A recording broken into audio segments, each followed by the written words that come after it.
Halo semuanya, kami dari kelompok Bahasa Indonesia. Kali ini kami akan menjelaskan dan mengidentifikasi tentang zat dan guru. Sebelum itu, mari kita perkenalan terlebih dahulu, mulai dari teman saya di paling samping. Saya Marvel. Saya Daryl. Saya Jonathan. Saya Geren. Dan saya Lionel. Dan akhir, selamat menyaksikan. Tujuan kita membuat video ini yaitu untuk mengetahui gizi-gizi yang terkandung dalam Indomie, untuk mengetahui komposisi-komposisi yang aman untuk dimakan pada Indomie, untuk mengetahui cara agar dapat menyeimbangkan gizi pada saat mengkonsumsi Indomie, dan untuk mengetahui batasan umur mengkonsumsi. Dan alat bahan yang kami gunakan adalah Indomie untuk yang pasti untuk sampel, lalu handphone agar kami bisa mencari informasi. Itu alat dan bahan yang kami butuhkan.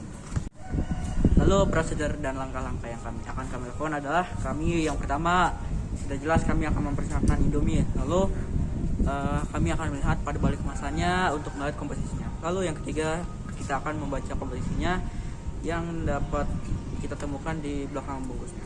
Lalu kita akan gunakan handphone untuk mencari dan melakukan riset tentang informasi mengenai komposisi tersebut. Pertama, kami akan mengidentifikasi gizi-gizi yang terkandung dalam Indomie. Pada kolom kiri terdapat gizi-gizi penting dalam Indomie. Di tengah terdapat jumlah gizi dalam satu bungkus Indomie. Di kolom kanan terdapat AKG yang merupakan singkatan dari angka kecukupan gizi, yaitu nilai yang menunjukkan kebutuhan rata-rata suatu zat tertentu yang harus dipenuhi setiap harinya. Dari tabel ini kita juga bisa lihat Indomie mengandung karbohidrat sebesar 17%, lemak sebesar 21%, sedangkan proteinnya sebesar 13%. Kita bisa mengatasi ini dengan menambahkan telur atau daging sebagai sumber protein agar kebutuhan protein tetap terpenuhi.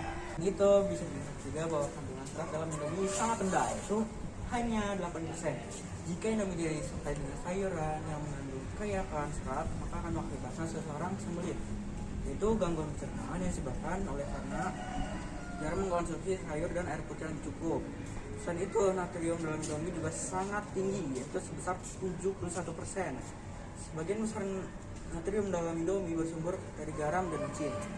Yang terdapat pada bumbu Indomie dalam jumlah yang terlalu banyak, natrium dapat meningkatkan tekanan darah dan dapat merusak jantung, ginjal dalam jangka waktu yang panjang. Oleh karena itu, bumbu Indomie tidak boleh digunakan secara berlebihan. Lalu kita akan maju ke komposisi dalam Indomie. Yang pertama, fosfat. Fosfat yaitu zat stabil yang mencegah terpisahnya minyak dari mie. Fosfat tidak berbahaya dan memiliki manfaat dalam pembentukan tulang dan gigi, serta fungsi syaraf dan kontraksi otot. Antioksidan TBHQ merupakan zat pengawet yang berfungsi untuk mencegah minyak dalam mie serta bawang goreng yang bau tengik. Antioksidan TBHQ tidak memiliki manfaat. Antioksidan TBHQ aman untuk dikonsumsi jika tidak berlebihan. Rezin berfungsi untuk memberikan warna kuning pada Indomie, aman untuk dikonsumsi dalam kadar normal. Namun sebagian kecil populasi manusia, yaitu kurang dari 0,1%, memiliki alergi terhadap tartrazin yang membuat penderita mengalami asma. Natrium inosinat dan dinatrium guanylyl. Keduanya berfungsi sebagai penyedap rasa seperti micin. Keduanya aman dikonsumsi namun mengandung natrium. Seperti yang sudah dibahas bahwa Indomie memiliki kandungan natrium yang tinggi. Benzoat dan natrium metabilsulfit. Keduanya berfungsi sebagai pengawet dan aman dikonsumsi dalam kadar normal. Namun keduanya juga mengandung natrium. Kesimpulan, Indomie mengandung protein yang rendah, serat yang rendah, dan natrium yang tinggi. Untuk mengatasinya, kita dapat menambahkan telur atau daging atau sayur yang kaya akan serat dan mengurangi bumbu Indomie. Zat yang terkandung dalam Indomie aman untuk tubuh, asal tidak dikonsumsi dalam jumlah yang banyak. Para ahli menyebutkan jika kesehatan anak yang mengonsumsi mie instan akan aman-aman saja, selama konsumsi tersebut tidak berlebihan dan tidak terlalu sering. Anak sebaiknya dikenalkan pertama kali atau mulai diberi mie instan saat usianya mencapai 2 tahun.